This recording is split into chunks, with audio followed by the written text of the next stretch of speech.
Thanksgiving edition of the Sports Lounge. Yep. And a different look here. Drew Almond, Freeman, the Black Sox, representing Charlie Hildebrand. Monday shirt representing. You showered today? I did shower today. Good. I also showered today. As always, Marcus Traxler, our expert on Western European affairs. Yep. Crazy weekend in college football. There's 3 games that really changed the landscape of the rankings.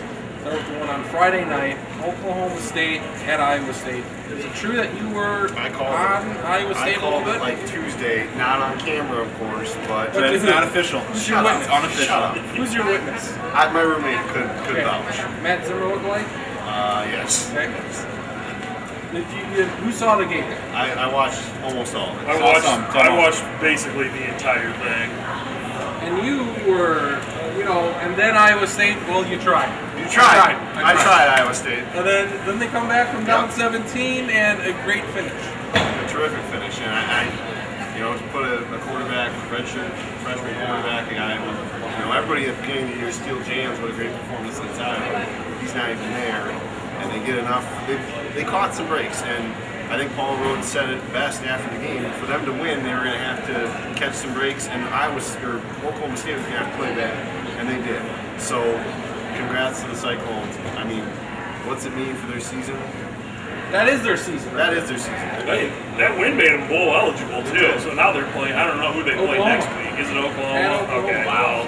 Either way, it's a good thing they're bowl eligible now. Right. Wow. They go from possibly not having a bowl game to Insight.com.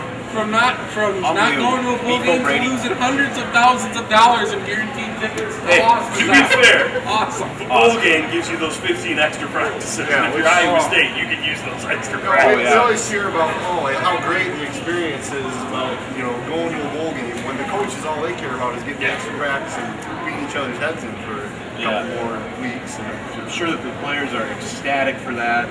I'm sure they'll put on a great performance in whatever bowl game, whatever low-level bowl game they get into. Good for them. In front of 25,000 in a 50,000 seat arena. I think Kriens hit it here. The Iowa State contingent that brings 3,000 people. They're expected to have 30. They're expected to sell 30,000 tickets. Exactly. Well, yeah. They'll probably bring 8,000. This is their first bowl game in like 5 years. No, they beat Minnesota. Oh, that's right. That was 2 years ago. I forgot because I was on the NFL Network before anyone had the NFL Network, so I couldn't watch it. Well, I mean, speaking on the Cowboys' behalf, I think we can safe to assume that was a distracted team playing that game. Well, unfortunately, I mean, you talk about a second, catastrophic event going on with their program in the past 10 years. I don't think there's any way you could say that didn't affect, the last 48 hours leading up to that game, and then probably throughout that game too. I would say that for sure because, Iowa State's not a very good football team. What makes you say? Marginal at best, and Oklahoma State, they have their frailties on defense, but nonetheless, they played so much worse than what they have all year. That I think it was pretty clear that was Friday night, right? Joe Tessitore. When Tess is there, Rod Gilmore. That's right. Well, and then Oklahoma State showed what one of the fundamental flaws of the spread offense is. And I realize spread is much more vague in general now than it was 6 or 7 years ago, but they still basically run a form of it. They put up over 500 yards of offense today.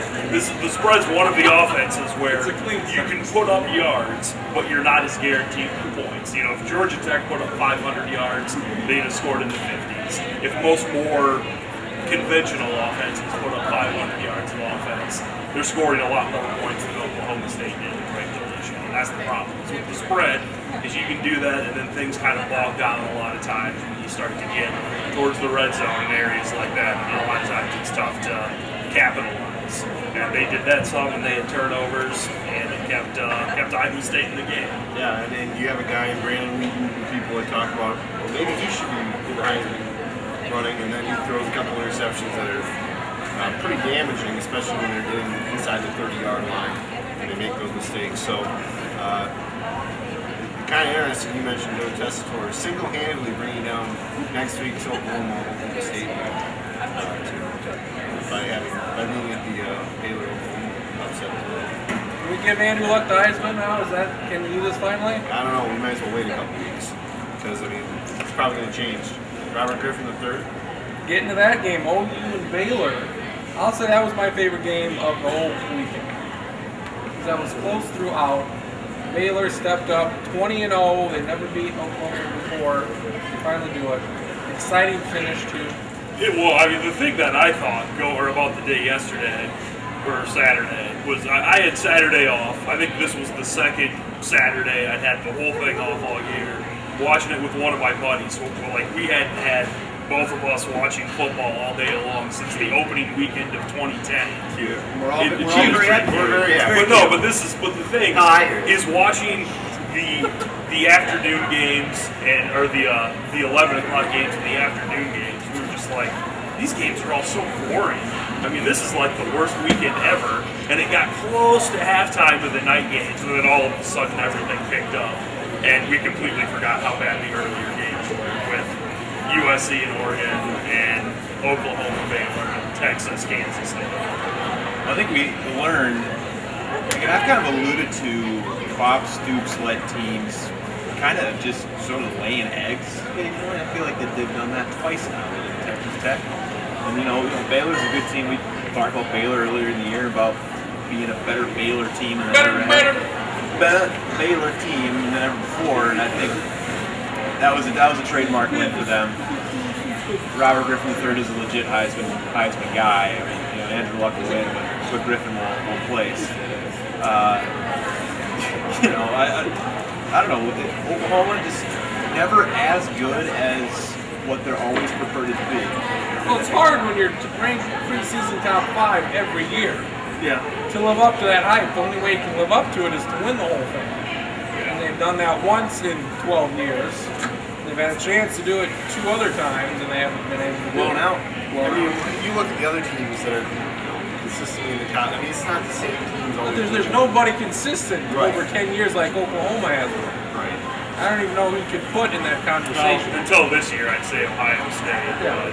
But not now this year that they're 6 and 5. And they've had the exact same problems, especially in the bowl games, of not showing up. I mean, I've always been an Oklahoma guy. I've always liked Bob Stoops, and I think this is kind of unfortunate. Is this his Waterloo? This won't be his Waterloo. I think Texas Tech is his Waterloo. I think he's okay. It was kind of surprising that they kind of make the mistakes that they did down the stretch. Baylor picks them apart, and I don't know. I wouldn't have gone for 2, and then he got bailed out by the false start. Why do you go for 2 at that point? That's what I was surprised watching. It's not even if you're going for 2. You're going for 2, and Ryan Broyles, your best player, out for the season from the last week. So your now best player, Landry Jones, isn't even on the field for your 2-point conversion. So, I mean, hypothetically, if they go for it and don't get it, how do you explain that? Saying, well, we wanted to go for the win, but we did not want our best player in that situation. It's something that nobody's talking about is Oklahoma. They call a timeout with 50 seconds left. Baylor, they run the ball. They're all ready to go to overtime. They're ready to play for overtime. They call a timeout. Baylor says, well, we may as well try. Quarterback runs for 15, 20 yards, and then boom, they're in position. And that's happened. Nobody's mentioned. Michigan State, Wisconsin, right? Yeah. Same scenario. Got greedy, wanted to win it in regulation. Ended up costing them the game. Unless, I mean, Griffin just made a really great play and a great pass. Just a great read of the defense, but nonetheless. The other thing that led up to that running, he got a couple short passes, a couple long runs. Yeah, because even if they do get it back, they get it back with 35 seconds left, no timeouts. Exactly. You gotta go 73. You gotta go 40 yards to get in field goal range. I mean, with no timeouts. The only way I can see this being an even remotely good idea is if it's like a 7-7 game. So you can say, well, I think it's pretty safe that their offense isn't going to move it. Yeah. And we have a chance if they get a 40-yard punt to have it around midfield with an okay return. And even then it's iffy. But in a game that was 38-38 or 35-35 or whatever at the time, where your defense has not shown recently that you've been able to stop them, and they're saying, okay, you are the more talented team, we will see you in overtime. And you say, I don't think so, we're going to end this in regulation. And then you gave them They were ready to go. They said no, thank you, and Baylor said, "Well, okay, we're going to beat you now." Just thinking about maybe Bob Stoops' thinking there. I think he went with he overthought the moment. If he just goes with his gut and rides it into overtime, you got to like Oklahoma's chances. So he wasn't starting. I don't think he was starting. I mean, he was probably malnourished. I would say. Malnourished. Well, like Shakir Bell, according to Snake, it's malnourished. Really? Whoa. Okay. On the radio, yes. Oh, all right. Did he know what he was saying? That's Maybe not. completely wrong. Shakir Bell is good. Yeah, he is not malnourished. Not in the least. But I think the thing with Oklahoma, with these, none of these teams are coached by Les Miles, aka something crazy is not going to happen that is going to go in their way. It's going to go their way. I don't know. There's no Les Miles magic with these teams. And I don't know. And to be fair to Oklahoma in general, I mean, you lose your top receiver who has like 4 all-time college football receiving records. You lose him for the season, your running back, your top running back's out for the season, and your defense is kind of underachieved, and you're playing not an elite, but a pretty solid Baylor team on the road. I mean, I don't think anyone expected that upset, but obviously it's not nearly as shocking as Iowa State beating Oklahoma State. Well, I mean, Oklahoma State loses. I mean, so you're thinking, Oregon they got streamlined right into it. Right into it. I mean, they beat not that great USC team. They're down 38-14 the third quarter. It's just completely insane. And I want to say that maybe that Iowa State huge upset the day before, everyone's like, oh, they thought about that, like, okay, we got it. Let's just take care of business. And then that ended up costing them. I mean, they were getting their butts kicked. And then the missed field goal at the end of the game there, which seemed, I'm watching at the end of this game and I'm going, he's going to miss it. With all the stuff that was going on leading up to it, timeouts and whatnot, false starts. Oregon really, truly shot themselves, not in the foot, but in the, your roommates would probably know what part of the anatomy I'm talking about. Oh, but it's not an animal. Okay. Tendon? The hoof, whatever. Yeah, so Oregon, I think, are the true huge losers. Yeah, because they had it. They had it and they gave it up. I think on Friday, the big loser was Oklahoma because they didn't have a chance to beat an undefeated Oklahoma State team. And then I think they're the overall biggest loser because they lost their, we can beat an undefeated Oklahoma State team to possibly vault us in, not getting that, and then just saying, well, I guess we're going to lose on Saturday. But since we're all picking a big loser here, I'll say Boise State's a big loser because if they... Are you kidding me? The way they responded and beating the No, that's not what it's about. Tech. That's not what it's about. If they don't the other South. If they don't lose last week, they're right there. Yeah. They're in this mix. Probably right no lower than 4. I don't know if they... Yeah, but look how resilient. I don't know if they would have made the national title game. This would have been their best shot they never had before. But look how they recover after they lose the game. I want to know what the record is after a loss. I'm sure it's. I bet you it's really high. Good for them. Good for them. Good for you. Yeah. But USC, they're at 9-2 now. They're sneaky good. And they're that was their bowl game. They're in prime position for a bowl game. Oh, with the sanctions. That was their bowl game.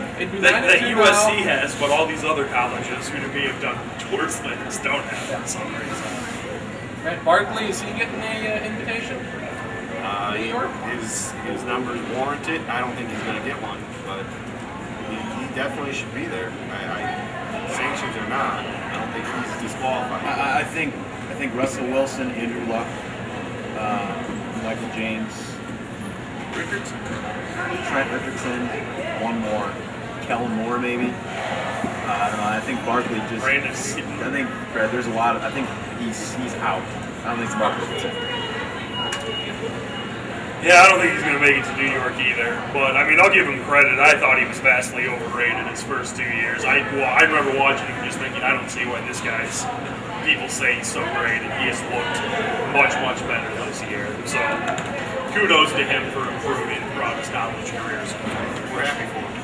One thing to watch. We could be headed for a Virginia Rutgers going forward. That's Wow. my dream. Virginia, Wow. that Virginia and Florida State game, very, very controversial. The incomplete. Oh no, it is incomplete. Then we're gonna take a field goal. Florida State misses again. Not just that, we could be headed for an Arkansas Virginia Tech national title game too. Yes. Are we really? Could happen. I don't think it will, but it could happen. And I don't think I can be on this show and not say, "Come on, Clemson."